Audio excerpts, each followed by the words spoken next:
we are towards the end of this. Remember, we're talking about Megillas Tanis, whether there is or is not a rule of Megillas Tanis.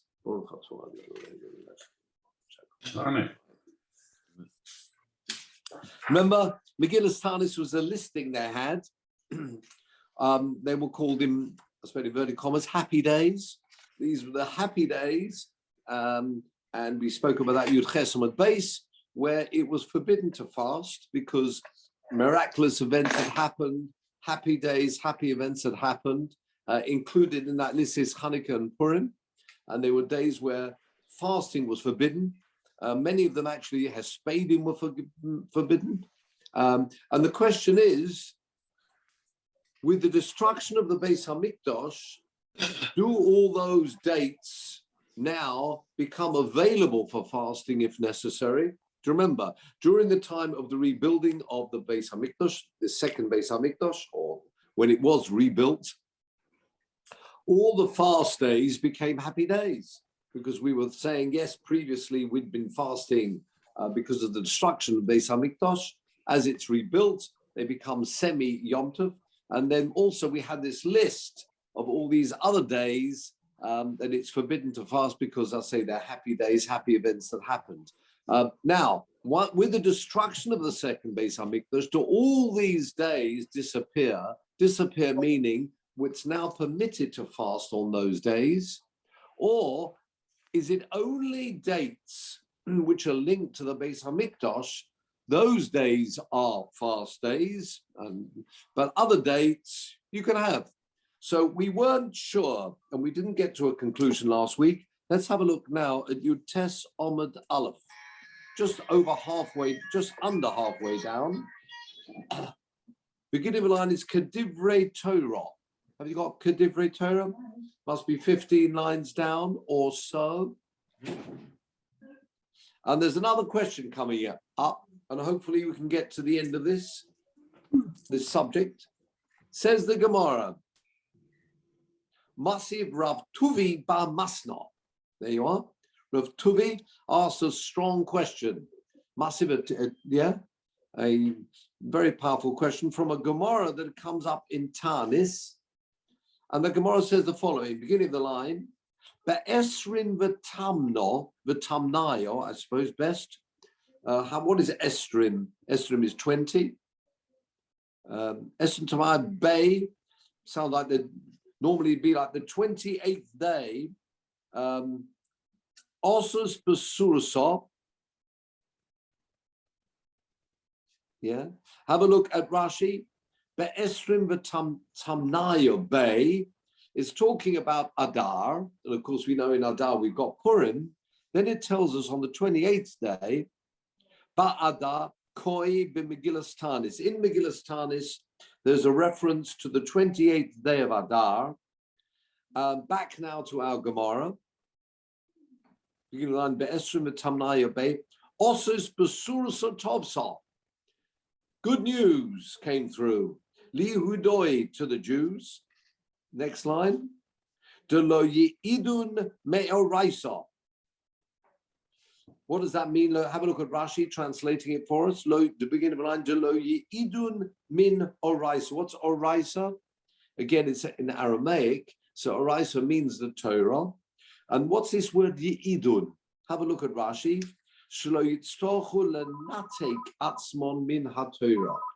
They wouldn't have to tear themselves away from the Torah. Okay. What does that mean? Shegozra. Sorry, just get the phones up here. Shegozra Amalchus. Again, it was the Romans made a decree. Gezerah shelo yasku, three things. Shelo yasku b'Torah, forbidden any studying of the Torah. So obviously on the watch out for that. Shelo yomulu espanem, bris milah was forbidden. V'sheyechalalu shabbosos. Again, Shabbos. Being it could be and should be, presumably they were going out of the way to make sure people were profaning Shabbos. Notice those three things. If you can, Peter, if we can go to Safaria on this daf, Reb Shmuel Edel's, we've spoken about him before, the Marshal, Polish rabbi, Kedushim, child prodigy. Remember, he was supported 20 years by his mother-in-law. That's where he gets the word idol or Edel, and he took her name. Now go to Chedush Haloch. Another screen, one more screen back. Sorry, taking time here. We're going now to Chedush Agodos and Rosh Hashanah, 19a. What have we got now? Yes, that's what we want. He splits, as we know, we've mentioned that before, he splits his Pirush between Halacha and Agodah. Agadic, it just means that there's no halachic ramifications from this part of the story. So therefore, actually in our Gemaras at the back, it's often in a different font. But here we are. Look at this Shelo Ya'asku b'Torah. Look what he says. The Romans wanted to, they were decreed to, these mitzvahs were going to be bottled. They removed, annulled. Why those three? These three really show the differences between the Yehudim, the Jews, and the others, and non-Jews. But Torah, where do you find that? Kesiv, kihi chochmaschem uvinaschem le'enei ha'amim. This is where we differentiate ourselves with our Torah. And notice the next two, Shabbos and Milah, kesiv ois. You find the word ois beini uveneichem, of course, with Shabbos and a Milah as well. So that's why the signs, the special signs that really show Klal Yisrael compared to the other nations, that's why he selected those three, or that's why the Romans selected those three to annul. Last line, Ukahai Gavna, similar to this, Isa in the Gemara Me'ilah, Shegozru Kach, you do find those three things disappearing. But they were proven, that's a separate point there. But all the Mashal saying, why these three? Because these three really show the differences of Klal Yisrael. Either they're a sign between us and Hashem, or we've got that pasuk, it signifies the difference, our Torah, and therefore those were the three. Thank you very much. We might come back to this. So don't lose it for us. Thank you, Peter. Thank you, Peter. Very good indeed. Unrehearsed. Thank you. So those are the three things they wanted to annul. Okay. Mer Oso, beginning of line is Oso, Yehuda ben Shamua v'chaveirov. Yehuda ben Shamua, the Rav at the time, and his friends, Chaverim, Holchu, this is very fascinating. They went, V'notlu Eitzah, they took advice. How can we change the views of the Romans? Have you got any advice for us? What should we do? So they went and asked advice of Matranusa, this lady, this great individual, a Matranusa Achas, particularly Shekol Gedole Roimi Mitsuyin Etzla. All the Romans, when you wanted advice, they went to this very a noble lady, Matronisa, to ask for advice. What would be the way into the government? What did you suggest? Obviously, a Matronusa, so she knew the corridors of what was going on there. What would be the way in? What do you think we should do that might actually be effective to annul this Gezerah? And it says other people went to her as well. This lady obviously knew the workings of the government, and she could advise them. Omru lahem. Look what she said to them. Bo, go, v'hafkinu. A hafkana. We have to have the word hafkana. Going on a demonstration. Yeah, absolutely. A hafkana, you find a hafkana, well, in various countries, particularly Israel, talk about a hafkana, which is a demonstration. So in which way were they going to demonstrate? Bo v'hifkinu, from a hafkana, balayla, thank you. Holchu v'hifkinu balayla. Have a look at Rashi here. Hifkinu, in which way are they demonstrating? They're not just having placards up. Please allow us back these three mitzvahs. Have a look at Rashi. Hifkinu tzoaku b'shukim orochovos. They were crying kadeshe yishmu hasorim v'yarachamu aleichem. So clearly, it's not just some type of stampede. It's controlled. When we say tzoaku, they're crying out, beseeching of the government that they should have mercy on them. This is what this meant here, this hifkinu. So you can see this type of demonstration. It wasn't meant to be any violent demonstration. It was prayer, tzoaku. You normally find this word tzoaku for prayer as well. So that in the streets, they would be demonstrating, appealing to the Romans, and she felt this actually would be effective. Back to our Gemara. So this is what they did. Hifkinu balayla. Dafka at night, in the evenings, hopefully people might feel more towards Klal Yisrael, and would be, actually it might be effective in that way. And what did they say? Omru, they said in their prayers, I shomayim. Have a look at Rashi. For the sake of God, I shomayim. Interesting lashon that. I shomayim. For the sake of heaven. Really you'd say for heaven's sake. Literally, we're doing this for the sake of heaven. Allow us to perform these mitzvahs. Look at the language they're using. Don't forget they were the Romans. Lo achechem anachnu. Are we not your brothers? Interesting. Coming up to told us when you've got Yaakov and Esau. Of course, Esau, really the father figure of Edom, Rome. And he's saying, Lo achechem anachnu. Are we not your brothers? Carry on. Below b'nei of echad anachnu. Do we not have, interesting, it sounds the same thing you'd say. Do we not have the same father? Below b'nei aim achas anachnu. Do we not have the same mother? Interesting. What do you need those three things for?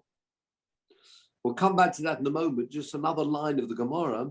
Ma nishtaninu. We're familiar with that word. Ma nishtano halaylo hazeh. But now they're saying it. Why are we different? Ma nishtaninu. Yeah.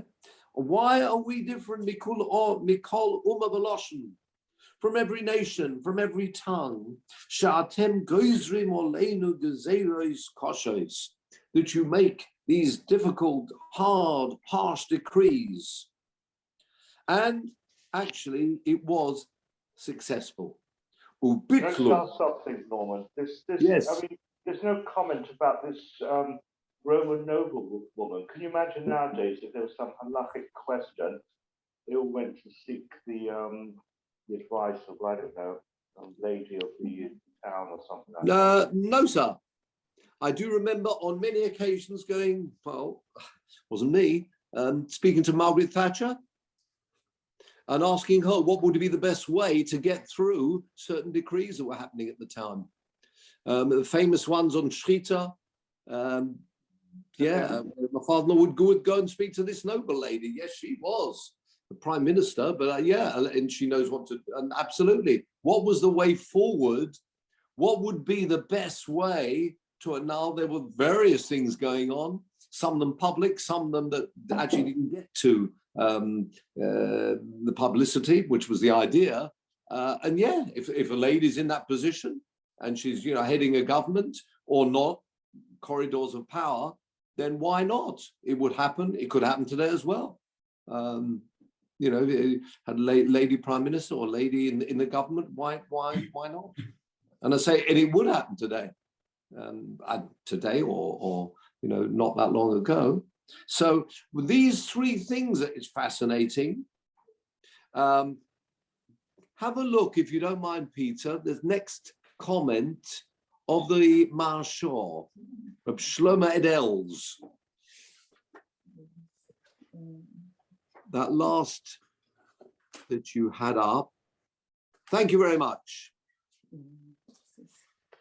A couple of points. He makes Hifkinu Balayla.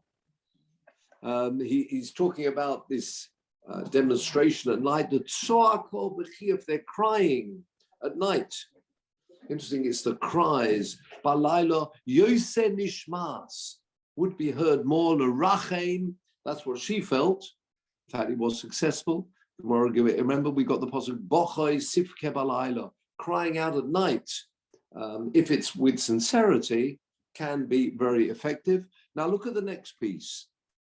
Lo acheichim. I mean, it looks like you've just got three things saying the same thing. Are we not your brothers? Do we not have the same father? Do we not have the same mother? Well, I mean, isn't that the same thing?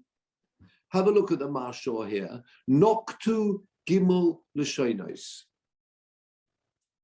They selected these three ways, the language, these three terms, really. Neged, next line, Gimel Hagazeris. Each one corresponding to these three edicts, these three Gazeros, decrees, each one going for a different one of those decrees. Why is that? V'alpi Mashe Kosavnu, what we've written before, obviously in various places, Kosavnu, we've written. The Malchus Aram, and I wonder whether that should be actually Malchus Edom, it may be the same. In other words, Edom, Rome, Nikra al Shem Esau. Whether it's Aram, whether it's Edom, whether it's Rome, it normally collected to Esau, Bekama Duchtin. Various places, that means several Duchtin places. Several places you'll find this idea of Esau being the ancestor of Rome. Why did they say are we not your brothers? Very good. Al Shema Kosu, because the pasuk Ki Ochichahu, coming up in Devarim, Kiseitse, it uses this term, we are brothers. So what are we talking about? Yaakov and Esau. What is Yaakov? What is the symbol of Yaakov? Hakosu Batorah, as mentioned in the Torah. Shebos Levatlo. They're coming to break the Torah. Hakosu Batorah. Yeah, it's the Torah. We always speak about Yaakov going to the yeshiva of Shem Vo'ever. He representing the beginning of the Torah. Of course, that was before the actual receiving of the Torah, but nevertheless stemming from Yaakov. So therefore, what they were saying, are we not your brother? In other words, remember Yaakov.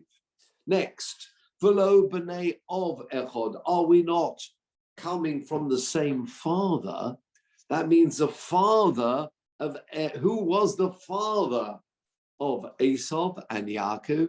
Yitzchak. We come from Yitzchak. Shenimoel l'shmoina. Of course, he was the first. We're hearing about the bris milah that happened at 8 days old. Of course, with Avraham Avinu, he was that much older. I mean, in fact, he was 99. So the semel, the sign of going through all our forefathers, it's Yitzchak representing having the bris milah on day 8, and so therefore that's what they were reminding, or that's really the basis of their comment when they said, do we not come from the same father? What about the mother? V'lo b'nei aim achas. May Rivka. Going back to Rivka. Sheshomro HaShabbos.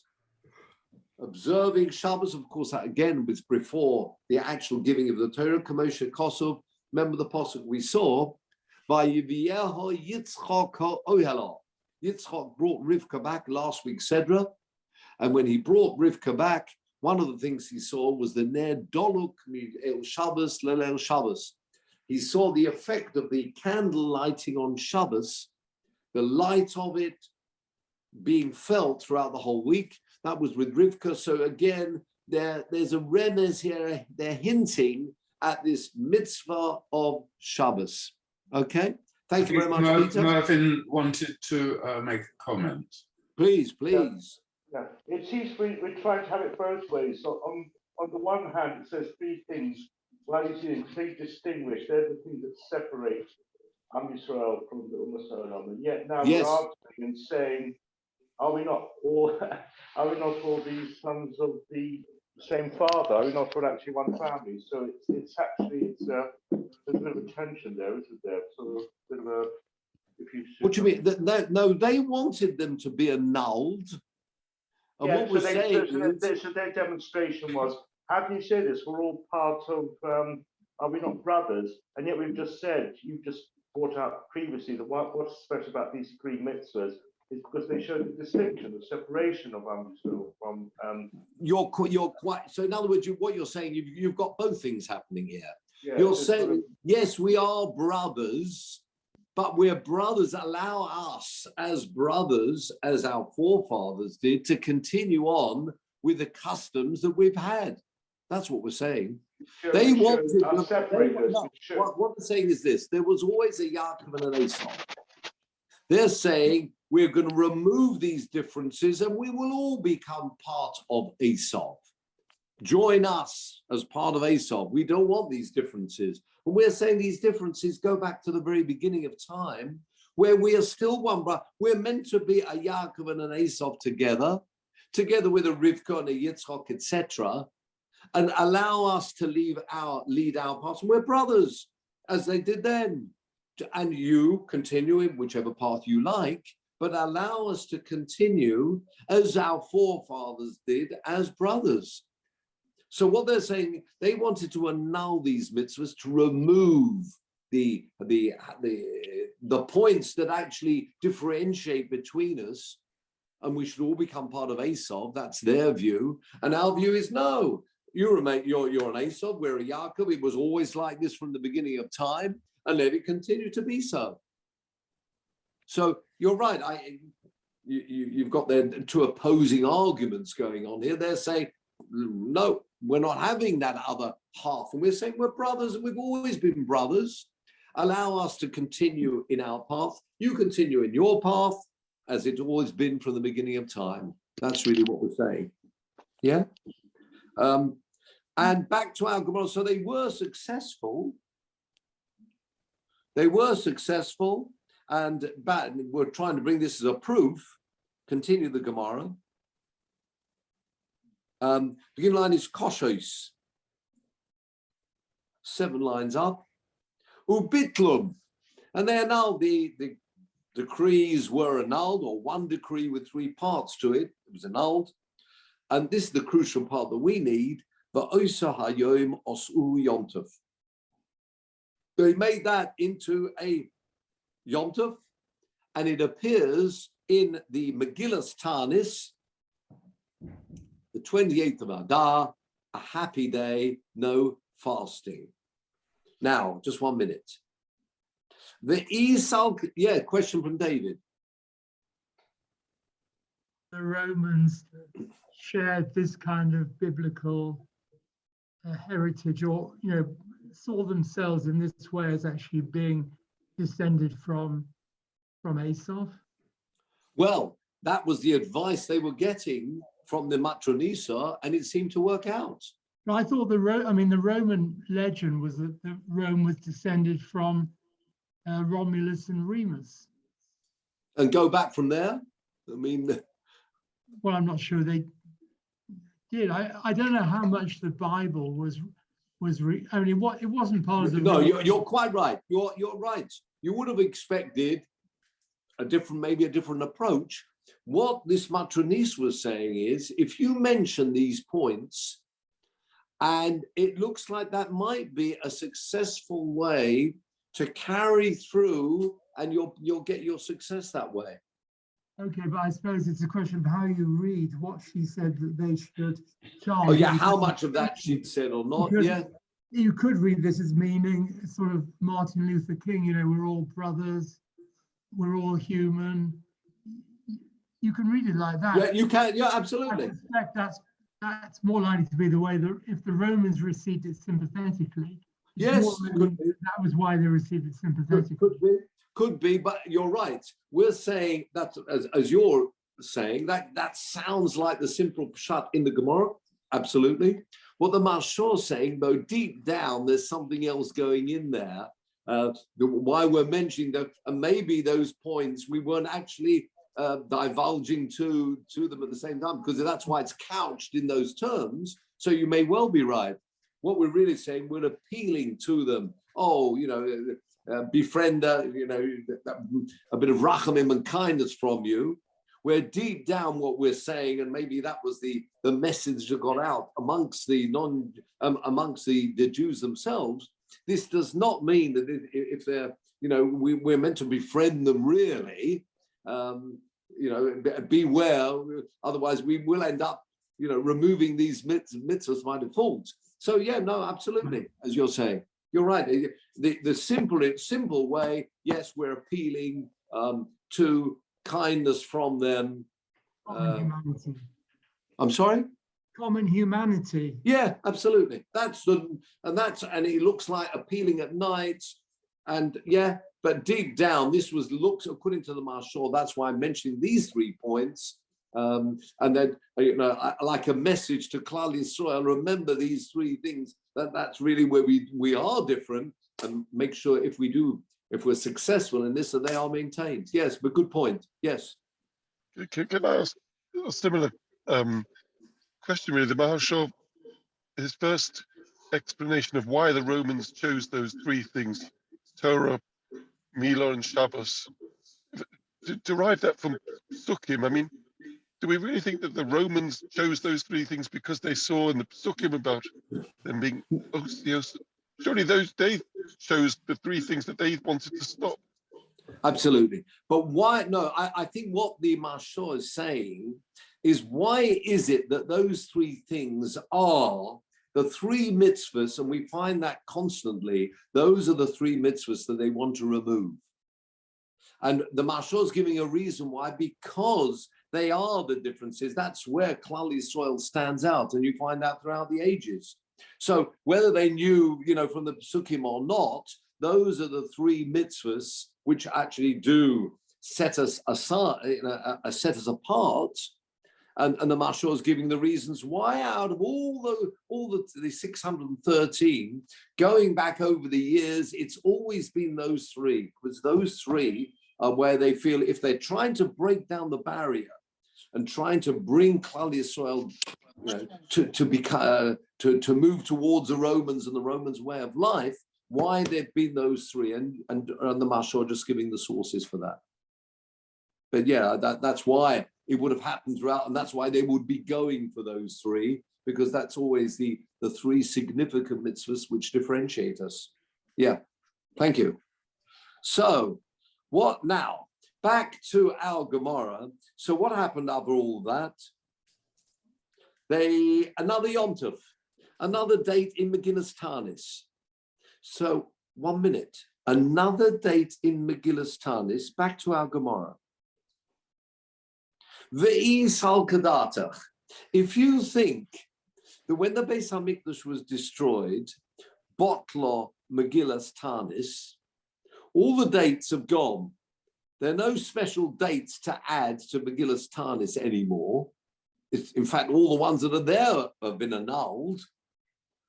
Says the Gemara, Kamaisa Bottle. The original ones that were in Megillas Tanis have now gone. They are no longer happy days. And then all those dates have disappeared. Achra Naisa Mosifin. How come we're adding an additional date for Megillas Tanis. You with me? Why are we adding an additional date if the whole of Megillas Tanis is not functioning anymore? We shouldn't have another date. So it's one more steady on. Maybe you'll tell me,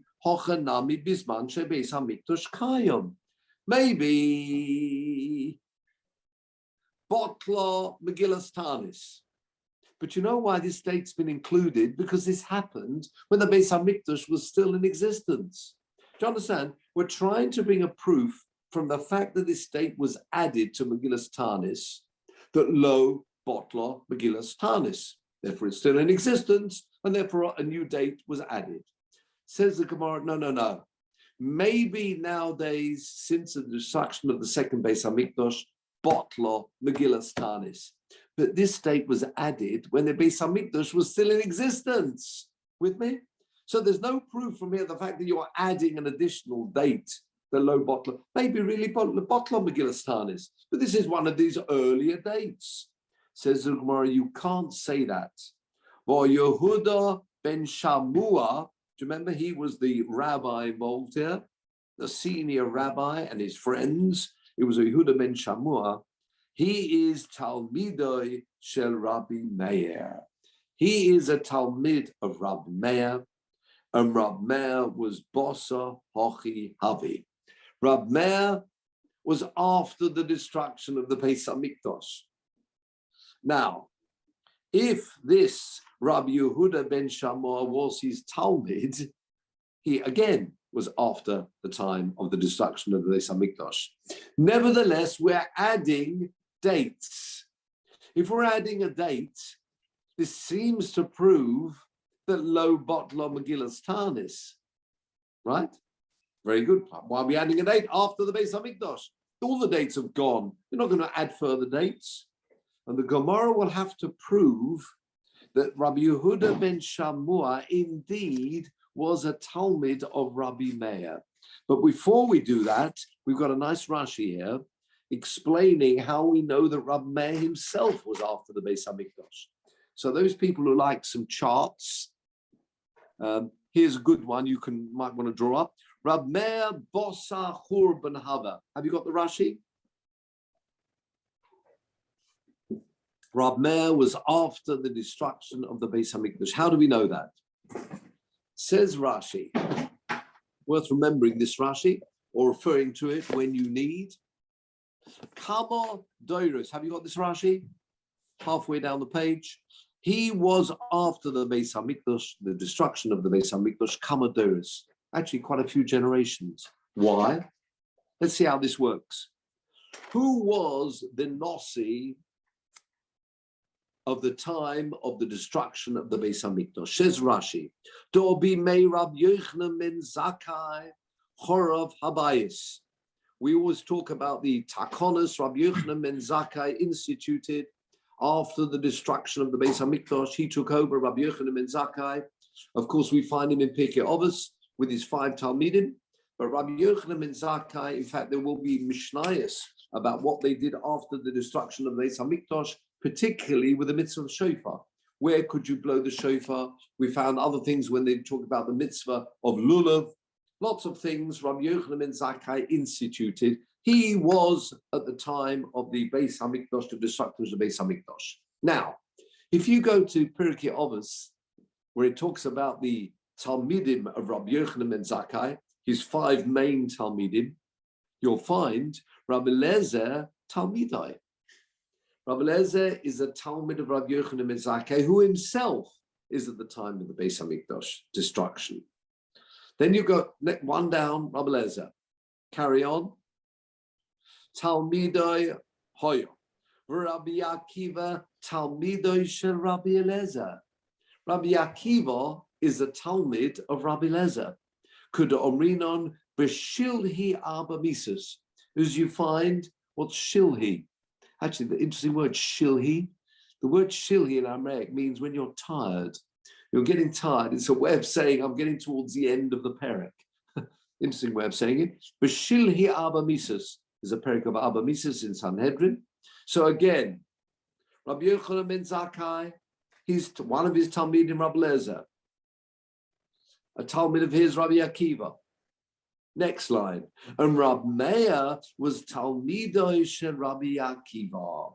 Rab Meir was a Talmud of Rabbi Akiva. Could Omrinon in Perikama at the Eruvin. Those people familiar with Eruvin will know that. Kol mokom shata moitze mishum Rabbi Shmuel. Omar. Talmud Echod Ifnei Rabbi Akiva. There's a statement there. Wherever you find something in the name of Rabbi Shmuel, saying there was a Talmud in front of Rabbi Akiva who said something, Eino El Rab Meir.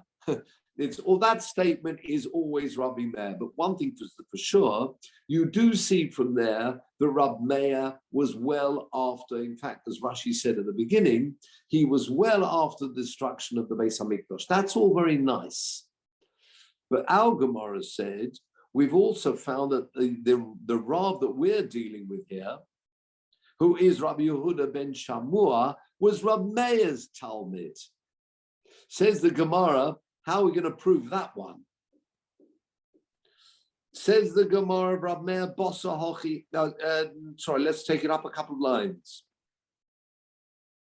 V'ho Yehuda ben Shamua. Talmido she Rab Meir, Rab Meir Bossa Hochi Havi. This last statement, Rab Meir was after the Beis HaMikdash. Rashi has proved that for us. But we'd like to know, how do you know that Rabbi Yehuda ben Shamua was Rab Meir's Talmud? Because if you've proved that, then you know for sure that Rabbi Yehuda ben Shamua was after the Beis HaMikdash. And you've therefore proved that this story that we've just had today with this Matronisa took place after the destruction of the Beis HaMikdash, which means therefore they're adding dates to the Megillas Tanis, which helps us understand that Lo Botla Megillas Tanis. One view was Botla Megillas Tanis at the time of the destruction. If we're adding to it generations later, that's a pretty good proof that it's still in existence. That's why we're adding to it. Otherwise, it's pointless adding to something which doesn't exist anymore. So we're now left with one issue. Can we find anywhere that teaches us that, who are we looking for? Rabbi Yehuda ben Shamua is a Talmud of Rab Meir.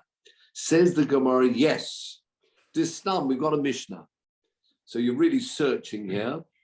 We've got a Mishnah and it's talking about Tumantara. But the crucial point out of this whole Mishnah is that we'll find from here that Rabbi Yehuda ben Shamua is the Talmud of Rab Meir. Now, we've got the Mishnah, so let's have a look and we'll see what it says. It's not necessary for our Gemara other than to prove that Rabbi Yehuda ben Shamua was Rabbi Meir's Talmud.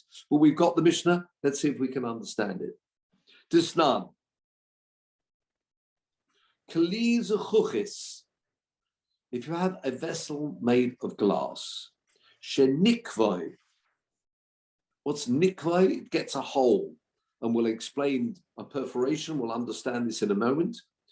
Vehitif l'soichon avor eva avor.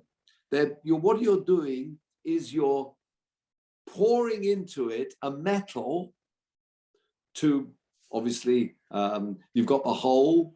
You'd like that hole to be closed. And what you did, you pour this metal into it so that it's now a usable keli. Have a look at Rashi. Desnan. We've got this Mishnah, the Rabbi Yehuda ben Shamua, Talmido shel Rab Meir. How do we get it from this Mishnah? So we're really going right outside the area of Rosh Hashanah, right outside Megillas Tanis, to prove the connection between Rabbi Yehuda ben Shamua and Rab Meir. Let's see this Mishnah. Now, what's one? We're going to say a couple of rules here. A keli, it's a kli zechuchis, a glass keli. Okay, it becomes Tomei. It's touched by someone who is Tomei themselves, maybe in contact with a mace. Very particular, remember about Tumantara. If you talk about the time of the Beis Hamikdash, whatever happened, we need to know about the rules of Tumantara, because in the time of the Beis Hamikdash, if you want to bring korbanos, it had to be kept pure and tohar. So this keli became tomei, maybe in contact with a dead person. What happens? V'nikvon letaron mitumoson. One of the ways you actually remove tumah from a vessel, and it's learnt out from Psukim, and there's a whole seder of Mishnais, a seder. That means not just one Masechta. You got one order of Mishnah. Remember, there's 6 orders of Mishnais on Tumah and Tara. It's called Taharos. So you get your oferes, normally translated as lead. Listom es hanekev.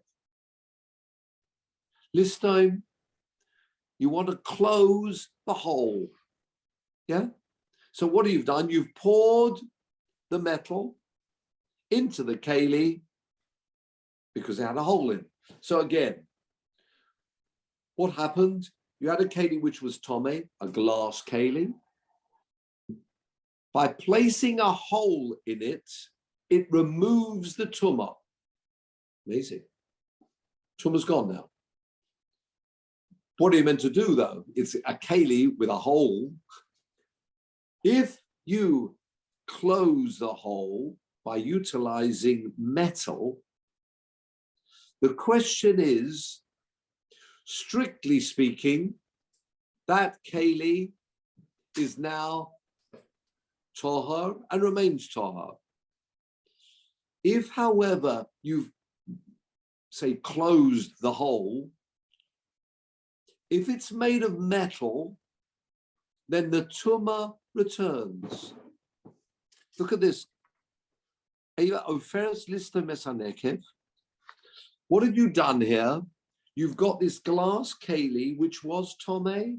It's now no longer tomei because it's got a hole in, but you've plugged the hole with metal. Okay, back to our Gemara. We'll see the next Rashi in a moment. Last line. Omer Rab Shimon ben Gamliel. Rab Shimon ben Gamliel, or some people change it to Rab Shimon ben Elazar. Yehuda ben Shamua Matame Mishum Rabbi Meir. That's the crucial words we need for our Gemara. In the name of Rabbi Meir, he says this keli reverts back to its tumah. Next page, as we move along to your Testament base, v'chachomim matarin. The chachomim say it's tar. Let's have a look at this Rashi. Yehuda ben Shamua matame. He said the tumah returns. Yeah, the return of the tumah. We've seen that. Yeah. Loima, says Rashi, shechozru letumoson yeshana. Not yeshena, that means it will be asleep. Yeshana means old. Yoshen and Yoshon, 2 different words. It returns back to its old tumah. Interesting. Even though shelo nogu shuv betumah, even though tumah did not come near to it, whoa.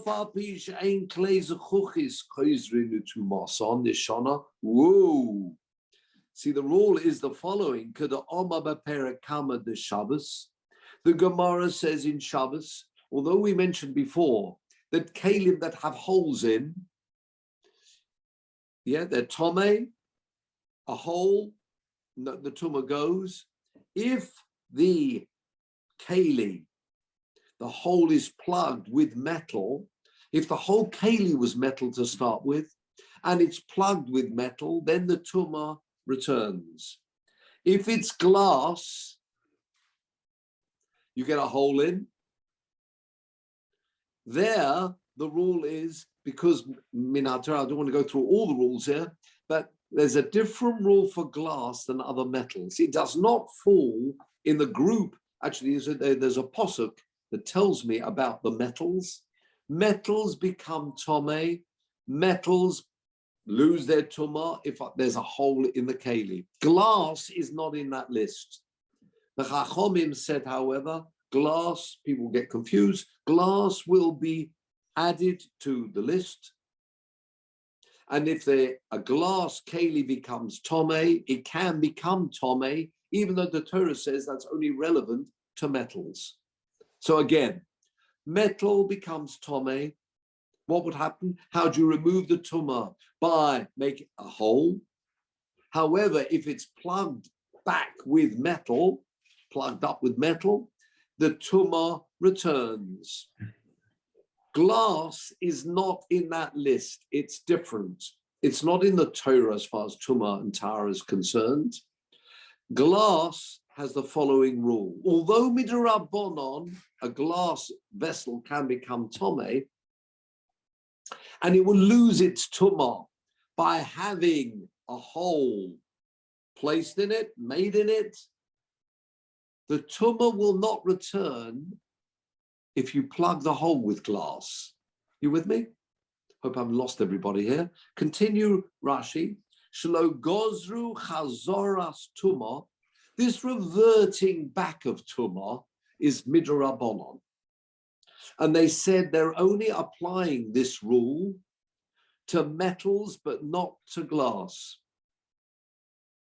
Shelo gozru, 3 lines up of Rashi, chazoras tuma yeshana ela bichli matchos, only to metal kalim. Stop. So again, let me just recap. Min Torah, once there's a hole in a keli, talk about a metal keli, the tumah goes. Min HaTorah, if you plug up that hole with metal, it remains tahar. However, the Chachomim said, the reasons for that, the confusion, don't need to go into that, but the Chachomim said that if you plug a hole with metal, it will revert back to its old tumah, right? Glass is not in that list.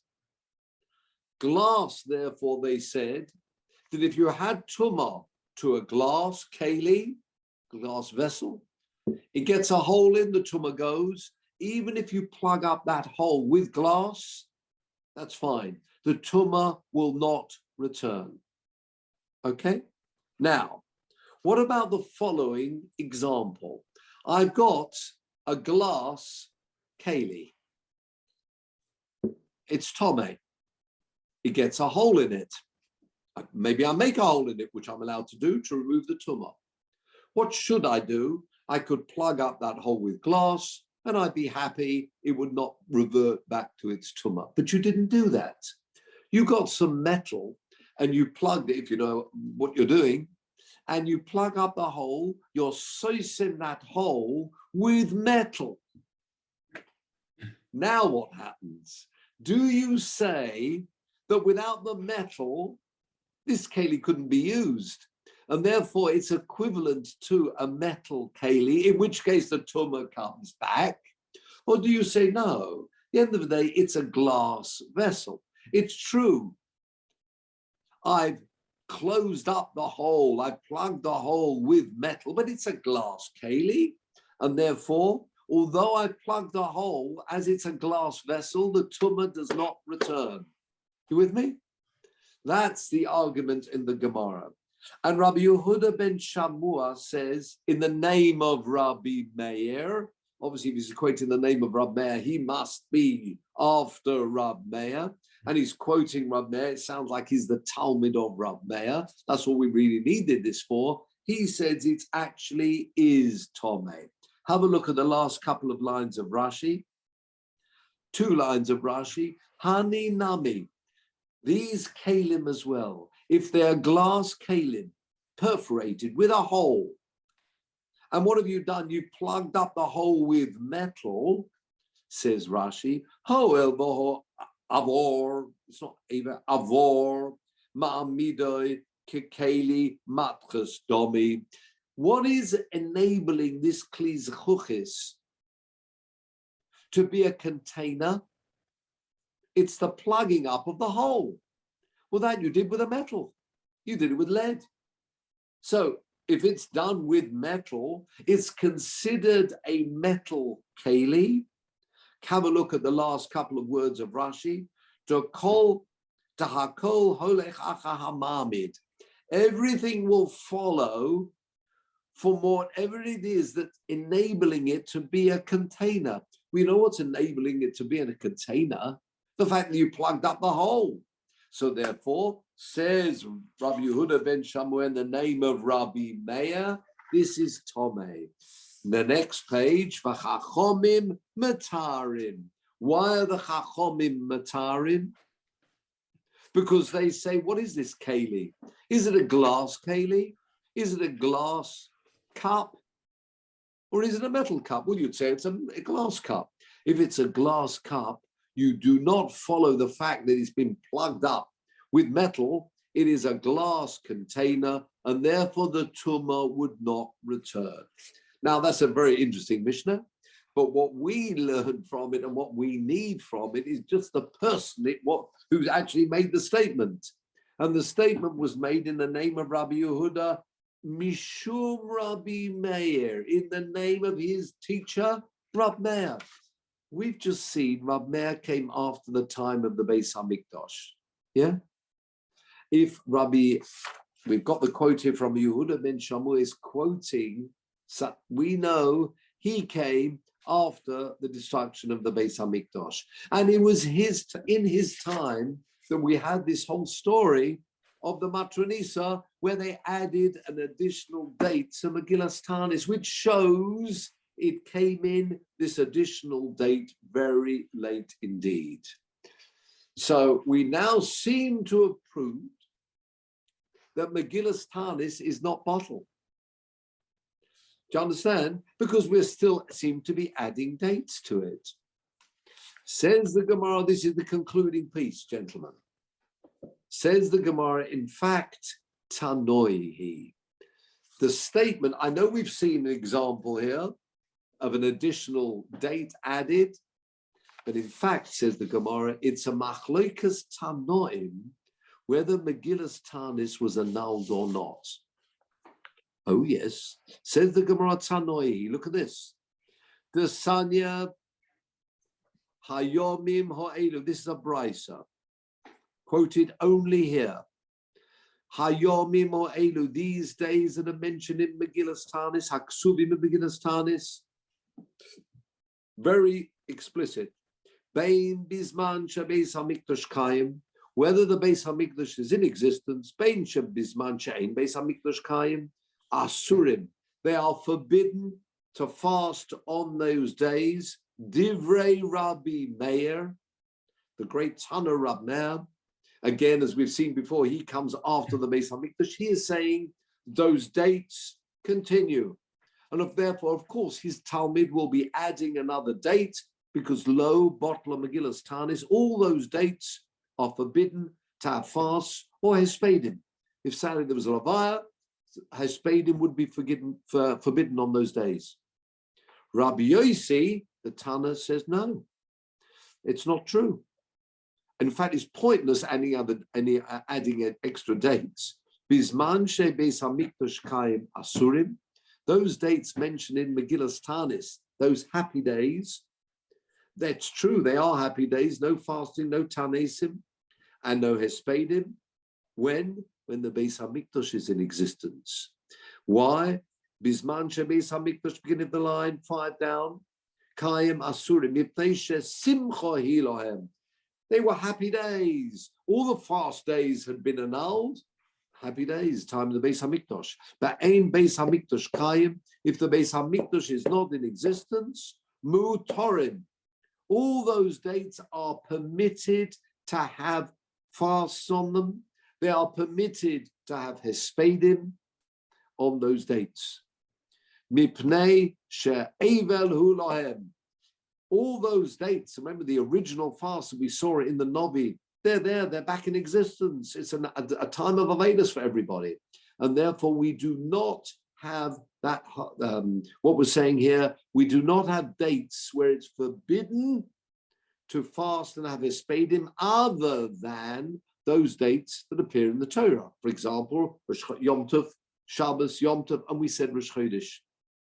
So 1 minute, we've got a Machlokes Tanoim, where the Botla Megillas Tanis. This could have relevance. Sadly, if there was a Levaya, on one of those dates, could you have a Hesped at the funeral?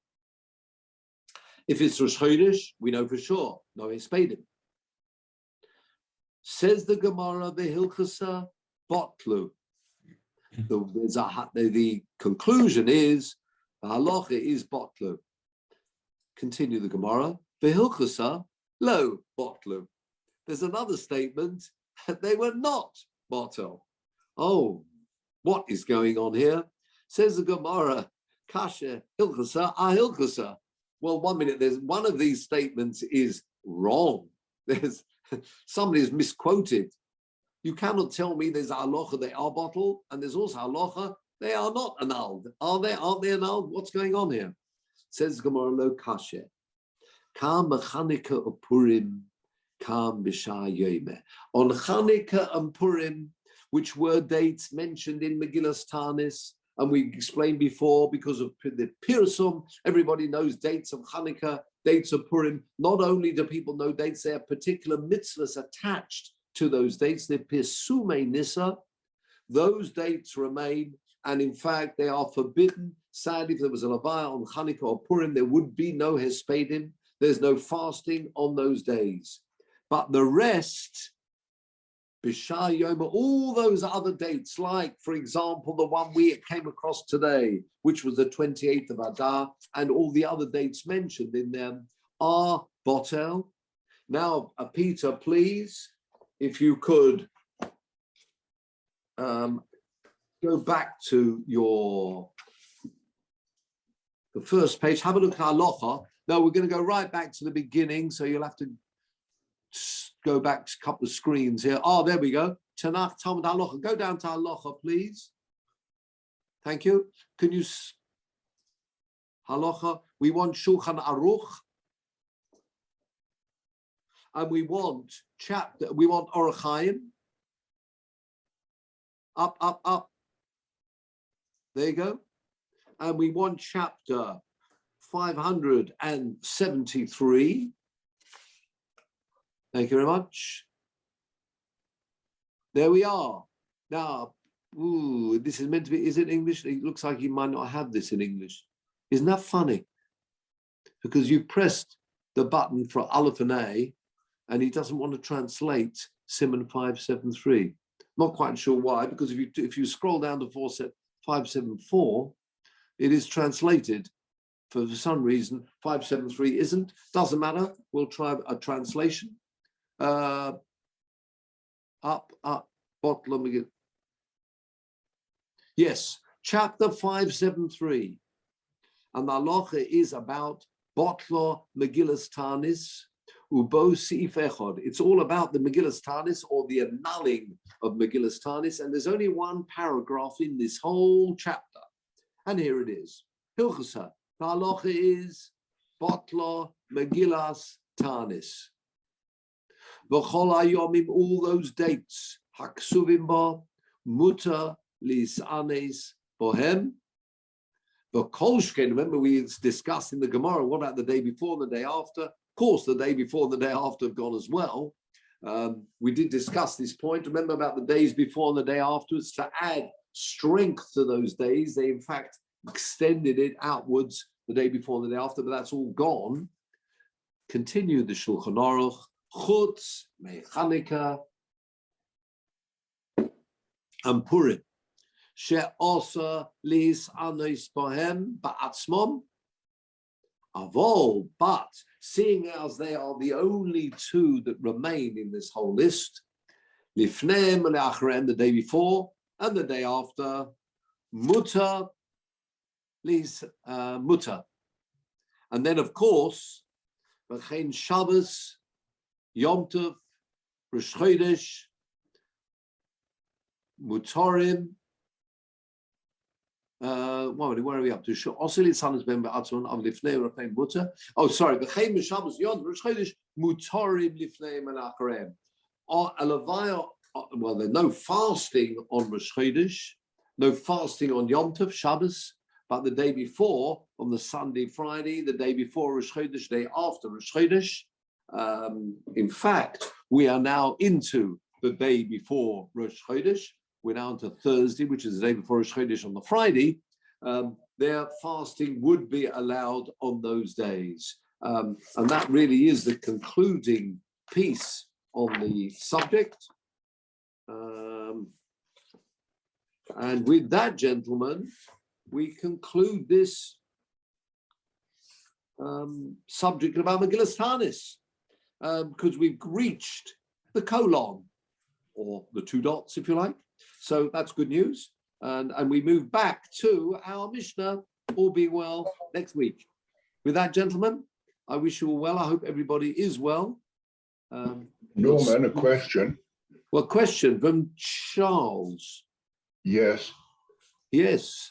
The halacha is that on a day like Rosh Chodesh, there is no hesped at a levaya. Yes.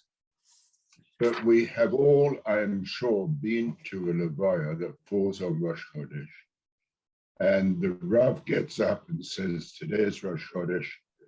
Traditionally, we should not be having a hesped, but I must say a few words out of respect for the deceased. And it turns into a hesped. How and why? A very good question. And that question you should raise with the rabbi. Last year, I was at the levaya, sadly, of David Chonto. People may know David Chonto from Golders Green. Great personality.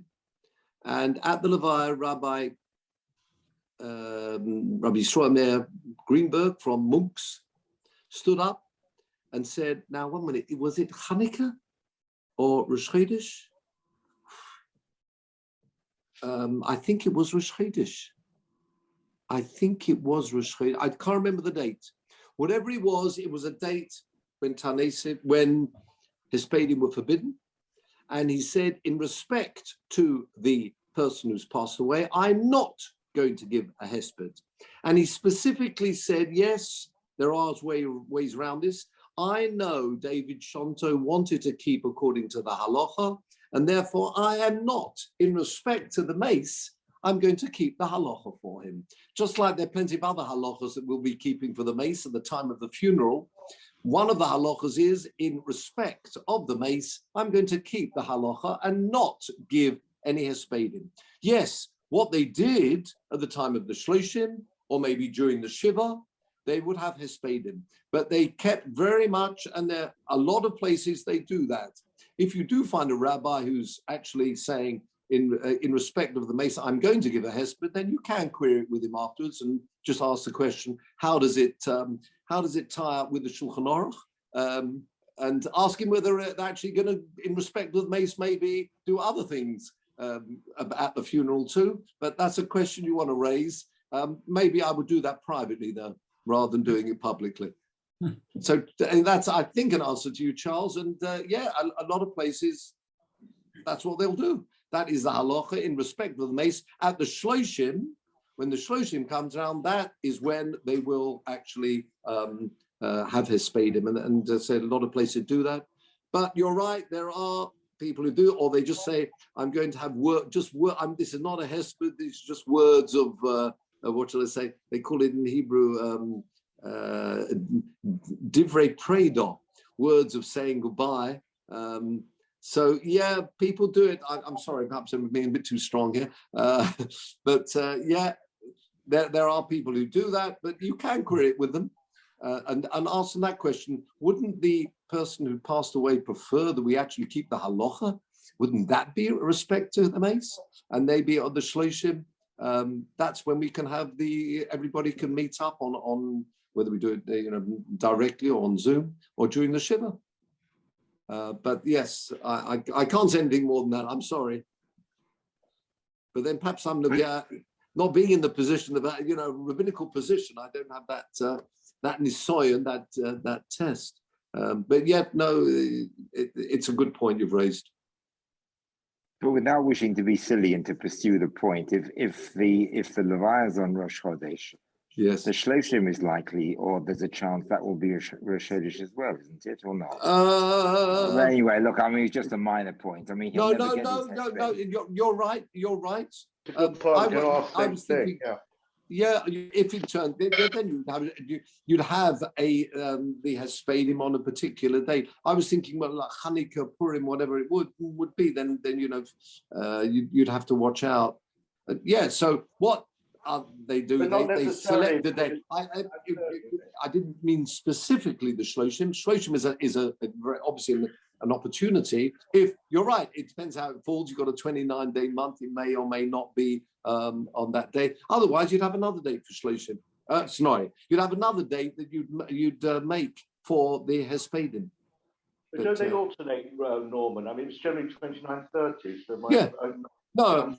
Martin's point is, it may be. It may be that the Shloshim is also going to be Rosh Chodesh. You're quite right. If that's the case, then if you wanted to uphold this rule, then you'd have to just make the Hespedim a day before, a day after. Yes. Norman, yeah. I'm right in thinking that Hanukkah only survives because of the mitzvah of the Menorah. Is that correct? Otherwise, we wouldn't actually be celebrating Hanukkah today without that mitzvah. Yeah, you're right. We did see that. It's the Pisume Nissa, the publicity of the miracle together with the lighting of the menorah. We saw that in the Gemara. You're quite right. Yeah, that's a remarkable fact that we wouldn't have remarkable. Unless, absolutely. Everybody, irrespective of the historical incident and what it symbolized, it just wouldn't. Without that, we wouldn't. Yes, quite right. Without that, then it would have been part of this Megillus Tanis. Yes. Which would meant that it's not no different to the other dates. That and Purim, very good. Can I ask, has anybody seen a broken glass repaired with metal? Has anybody come across this? I don't quite know how you do it. I'm not sure how you do it, but how's it help? Dentist would be able to do that, no trouble. Who? A dentist? What, metal into glass? Okay. Basically how dentists repair teeth, isn't it? Oh, well, there you go. Okay. Yeah, you just have something surrounding the glass hole and then a metal. I mean, can't imagine it's impossible. Maybe not for the likes of us, but good point, Menji. Yeah. Maybe it's enough to stop the trauma coming out. I'm sorry, maybe it's enough. It's sufficient. It may not be watertight. It's sufficient to prevent the trauma coming out. Oh, you mean with the water coming? Yeah. But I can't imagine today you can't do that. Glass, and we haven't seen some glass containers with metal in them. I haven't. Yeah, okay. We'll keep an eye out. A sheltered background, that's all. Oh. Okay, we'll keep an eye out.